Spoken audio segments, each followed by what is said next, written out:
പുതിയൊരു വീഡിയോയിലേക്ക് സ്വാഗതം. ഇന്ന് നമുക്ക് PSC പരീക്ഷകളിൽ ചോദിക്കുന്ന കുറച്ചധികം ക്വസ്റ്റ്യൻസ് പഠിക്കാം. നോക്കാം. പറങ്കികൾ എന്നറിയപ്പെട്ടിരുന്നത് പോർച്ചുഗീസുകാർ. പറങ്കികൾ എന്നറിയപ്പെട്ടിരുന്നത് പോർച്ചുഗീസുകാർ. പരന്തരീസുകാർ എന്നറിയപ്പെട്ടിരുന്നത് ഫ്രഞ്ചുകാർ. പരന്തരീസുകാർ എന്നറിയപ്പെട്ടിരുന്നത് ഫ്രഞ്ചുകാർ. ലെന്തക്കാർ എന്നറിയപ്പെട്ടിരുന്നത് ഡച്ചുകാർ. ലെന്തക്കാർ എന്നറിയപ്പെട്ടിരുന്നത് ഡച്ചുകാർ. ഇന്ത്യയിലെ പോർച്ചുഗീസ് ചരിത്രം രേഖപ്പെടുത്തിയ വ്യക്തി ജെയിംസ് കോറിയ. ഇന്ത്യയിലെ പോർച്ചുഗീസ് ചരിത്രം രേഖപ്പെടുത്തിയ വ്യക്തി ജെയിംസ് കോറിയ. വാസ്കോഡ ഗാമയുടെ ഭൗതിക ശരീരം കൊച്ചിയിൽ നിന്നും മാറ്റി പോർച്ചുഗലിലേക്ക് കൊണ്ടുപോയ വർഷം 1539. വാസ്കോഡ ഗാമയുടെ ഭൗതിക ശരീരം കൊച്ചിയിൽ നിന്നും മാറ്റി പോർച്ചുഗലിലേക്ക് കൊണ്ടുപോയ വർഷം 1539. വാസ്കോഡ ഗാമയുടെ ഭൗതിക ശരീരം അടക്കം ചെയ്ത പോർച്ചുഗലിലെ പള്ളി ജെറോണിമസ് കത്തീഡ്രൽ. വാസ്കോഡ ഗാമയുടെ ഭൗതിക ശരീരം അടക്കം ചെയ്ത പോർച്ചുഗലിലെ പള്ളി ജെറോണിമസ് കത്തീഡ്രൽ. വാസ്കോഡ ഗാമയുടെ പിൻഗാമിയായി ഇന്ത്യയിലെത്തിയ പോർച്ചുഗീസ് നാവികൻ പെട്രോ അൽവാരിസ് കബ്രാൾ. വാസ്കോഡ ഗാമയുടെ പിൻഗാമിയായി ഇന്ത്യയിലെത്തിയ പോർച്ചുഗീസ് നാവികൻ പെട്രോ അൽവാരിസ് കബ്രാൾ. ഇന്ത്യയിൽ ആദ്യമായി അച്ചടിശാല ആരംഭിച്ചത് പോർച്ചുഗീസുകാർ. ഇന്ത്യയിൽ ആദ്യമായി അച്ചടിശാല ആരംഭിച്ചത് പോർച്ചുഗീസുകാരാണ്.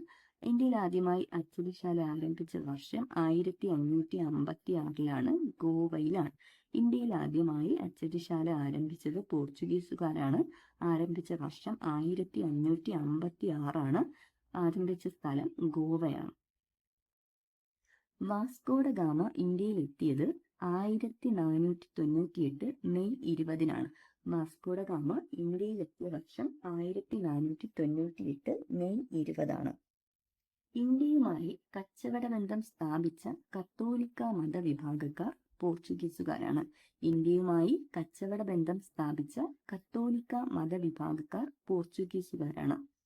ഇന്ത്യയിലെ ആദ്യത്തെ Portuguese viceroy Francisco de Almeida. ഇന്ത്യയിലെ ആദ്യത്തെ Portuguese viceroy Francisco de Almeida.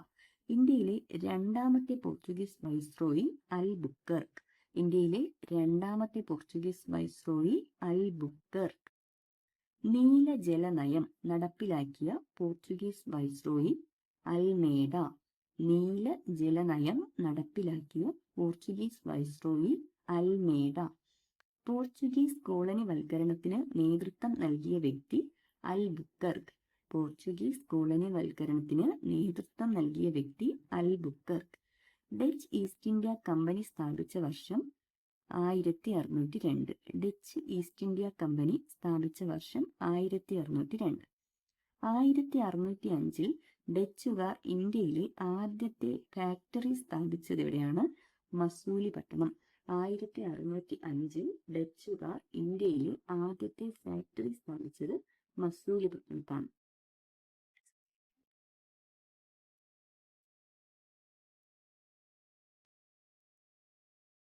ഇന്ത്യയിൽ പാശ്ചാത്യശാസ്ത്രം പ്രചരിപ്പിച്ചത് ഡച്ചുകാർ. ഇന്ത്യയിൽ പാശ്ചാത്യശാസ്ത്രം പ്രചരിപ്പിച്ചത് ഡച്ചുകാർ. ഡച്ചുകാർ ഉൾപ്പെടുന്ന മതവിഭാഗം പ്രൊട്ടസ്റ്റന്റ് വിഭാഗം. ഡച്ചുകാർ ഉൾപ്പെടുന്ന മതവിഭാഗം പ്രൊട്ടസ്റ്റന്റ് വിഭാഗം. ഡച്ചുകാർ പോർച്ചുഗീസുകാരിൽ നിന്നും കൊച്ചി പിടിച്ചെടുത്ത വർഷം 1663. ഡച്ചുകാർ പോർച്ചുഗീസുകാരിൽ നിന്നും കൊച്ചി പിടിച്ചെടുത്ത വർഷം 1663. ഡച്ചുകാർ പോർച്ചുഗീസുകാരിൽ നിന്നും കൊല്ലം പിടിച്ചെടുത്ത വർഷം 1658. ഡച്ചുകാർ പോർച്ചുഗീസുകാരിൽ നിന്നും കൊല്ലം പിടിച്ചെടുത്ത വർഷം 1658. ഏഷ്യയിൽ ഡച്ചുകാരുടെ ഏറ്റവും വലിയ കോളനിയായിരുന്നത് ഇന്തോനേഷ്യ. ഏഷ്യയിൽ ഡച്ചുകാരുടെ ഏറ്റവും വലിയ കോളനിയായിരുന്നത് Indonesia. Danish Denmark East India company സ്ഥാപിതമായ വർഷം 1616. Danish Denmark East India company സ്ഥാപിതമായ വർഷം 1616. ഡെൻമാർക്കുകാരുടെ ഇന്ത്യയിലെ ഫാക്ടറി സെറാംപൂർ, ട്രാൻകുബാർ. ഡെൻമാർക്കുകാരുടെ ഇന്ത്യയിലെ ഫാക്ടറി എവിടെയൊക്കെയാണ്?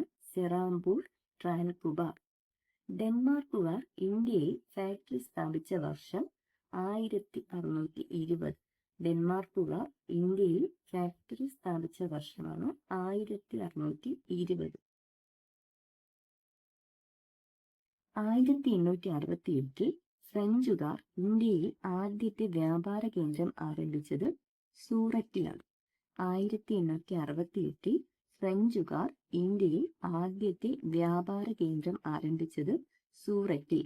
ഫ്രഞ്ചുകാരുടെ പ്രധാന ഫാക്ടറികൾ സൂററ്റ്, മസൂലിപട്ടണം, ചന്ദ്രനഗർ, പോണ്ടിച്ചേരി. ഫ്രഞ്ചുകാരുടെ പ്രധാന ഫാക്ടറികൾ സൂററ്റ്, മസൂലിപട്ടണം, ചന്ദ്രനഗർ, പോണ്ടിച്ചേരി. പോണ്ടിച്ചേരിയുടെ പിതാവ് എന്നറിയപ്പെടുന്നത് ഫ്രാങ്കോയിസ് മാർട്ടിൻ. പോണ്ടിച്ചേരിയുടെ പിതാവ് എന്നറിയപ്പെടുന്നത് ഫ്രാങ്കോയിസ് മാർട്ടിൻ. ഫ്രഞ്ചുകാരുടെ കേരളത്തിലെ വ്യാപാര കേന്ദ്രം സ്ഥിതി ചെയ്തിരുന്നത് മാഹി.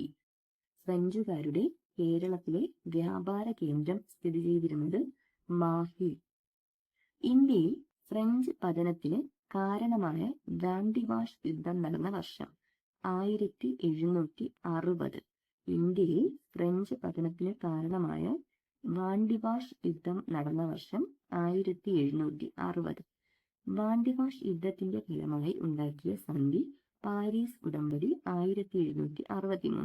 വാണ്ടിവാഷ് യുദ്ധത്തിന്റെ ഫലമായി ഉണ്ടാക്കിയ സന്ധി പാരീസ് ഉടമ്പടി 1763. വാണ്ടിവാഷ് യുദ്ധത്തിൽ പരാജയപ്പെട്ട French സൈന്യാധിപൻ count D Lali. Wandiwash യുദ്ധത്തിൽ പരാജയപ്പെട്ട ഫ്രഞ്ച് സൈന്യാധിപൻ കൗണ്ട് ഡി ലാലി.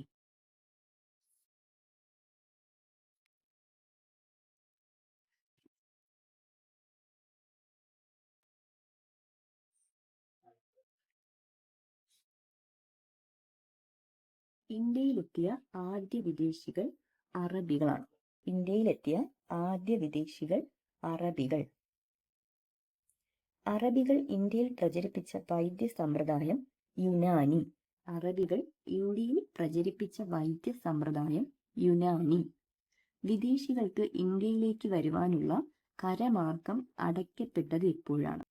വിദേശികൾക്ക് ഇന്ത്യയിലേക്ക് വരാനുള്ള കരമാർഗം അടയ്ക്കപ്പെട്ടത് 1453 ഓട്ടോമാൻ തുർക്കികൾ കോൺസ്റ്റാന്റിനോപ്പിൾ പിടിച്ചടക്കിയപ്പോഴാണ്. അപ്പോൾ വിദേശികൾക്ക് ഇന്ത്യയിലേക്ക് വരാനുള്ള കരമാർഗം അടയ്ക്കപ്പെട്ടത് എപ്പോഴാണ്? 1453 ഓട്ടോമാൻ തുർക്കികൾ കോൺസ്റ്റാന്റിനോപ്പിൾ പിടിച്ചെടുത്തപ്പോഴാണ്. ഇന്ത്യയിലേക്കുള്ള കടൽ മാർഗം കണ്ടെത്താനായി ആഫ്രിക്കയിലെ ശുഭപ്രതീക്ഷാ മുനമ്പ് ചുറ്റി സഞ്ചരിച്ച ആദ്യത്തെ പോർച്ചുഗീസുകാരൻ ബർത്തലോമിയോ ഡയസ്. ഇന്ത്യയിലേക്കുള്ള കടൽ മാർഗം കണ്ടെത്താനായി ആഫ്രിക്കയിലെ ശുഭപ്രതീക്ഷാ മുനമ്പ് ചുറ്റി സഞ്ചരിച്ച ആദ്യത്തെ പോർച്ചുഗീസുകാരൻ ബർത്തലോമിയോ ഡയസ്. ബർത്തലോമിയോ ഡയസ്. മാർത്താണ്ഡവർമ്മ കായംകുളം പിടിച്ചടക്കിയ പുറക്കാട് യുദ്ധം നടന്ന വർഷം 1746. മാർത്താണ്ഡവർമ്മ കായംകുളം പിടിച്ചടക്കിയ പുറക്കാട് യുദ്ധം നടന്ന വർഷം 1746. മാർത്താണ്ഡവർമ്മ തൃപ്പടിദാനം നടത്തിയ വർഷം 1750 ജനുവരി 3. മാർത്താണ്ഡവർമ്മ തൃപ്പടിദാനം നടത്തിയ വർഷം 1750 ജനുവരി 3. മാർത്താണ്ഡവർമ്മയുടെ ഭരണകാലഘട്ടം 1729 മുതൽ 1758 വരെ. മാർത്താണ്ഡവർമ്മയുടെ ഭരണകാലഘട്ടം 1729 മുതൽ 1758 വരെ. തിരുവിതാംകൂർ രാജ്യത്തെ തെക്കേമുഖം, വടക്കേമുഖം, പടിഞ്ഞാറേമുഖം എന്നിങ്ങനെ 3 റവന്യൂ യൂണിറ്റുകളായി തിരിച്ച ധർമ്മരാജയുടെ ദളവയാണ് അയ്യപ്പൻ മാർത്താണ്ഡപിള്ള. തിരുവിതാംകൂർ രാജ്യത്തെ തെക്കേമുഖം, വടക്കേമുഖം, പടിഞ്ഞാറേമുഖം എന്നിങ്ങനെ 3 റവന്യൂ യൂണിറ്റുകളായി തിരിച്ച ധർമ്മരാജയുടെ ദളവ അയ്യപ്പൻ മാർത്താണ്ഡപിള്ള. വർക്കല പട്ടണത്തിന്റെ ശില്പി അയ്യപ്പൻ മാർത്താണ്ഡപിള്ള. വർക്കല പട്ടണത്തിന്റെ ശില്പിയാണ് അയ്യപ്പൻ മാർത്താണ്ഡപിള്ള. രാജ കേശവദാസന് രാജ എന്ന വിശേഷണം നൽകിയത് മോണിങ്ടൺ പ്രഭു. രാജ കേശവദാസന് രാജ എന്ന വിശേഷണം നൽകിയത് മോണിങ്ടൺ പ്രഭു. കഥകളിയുടെ പ്രചാരണത്തിനായി കൊട്ടാരം കഥകളി യോഗം സ്ഥാപിച്ചത് ധർമ്മരാജ. കഥകളിയുടെ പ്രചാരണത്തിനായി കൊട്ടാരം കഥകളി യോഗം സ്ഥാപിച്ചത് ധർമ്മരാജ. തിരുവിതാംകൂറിന്റെ തലസ്ഥാനം പത്മനാഭപുരത്തു നിന്നും തിരുവനന്തപുരത്തേക്ക് മാറ്റിയത് ധർമ്മരാജ. തിരുവിതാംകൂറിന്റെ തലസ്ഥാനം പത്മനാഭപുരത്തു നിന്നും തിരുവനന്തപുരത്തേക്ക് മാറ്റിയത് ധർമ്മരാജ. ക്ലാസ് ഇഷ്ടമായെന്ന് കരുതുന്നു. കൂടുതൽ ക്ലാസ്സുകൾ കേൾക്കാനായി ചാനൽ സബ്സ്ക്രൈബ് ചെയ്യും.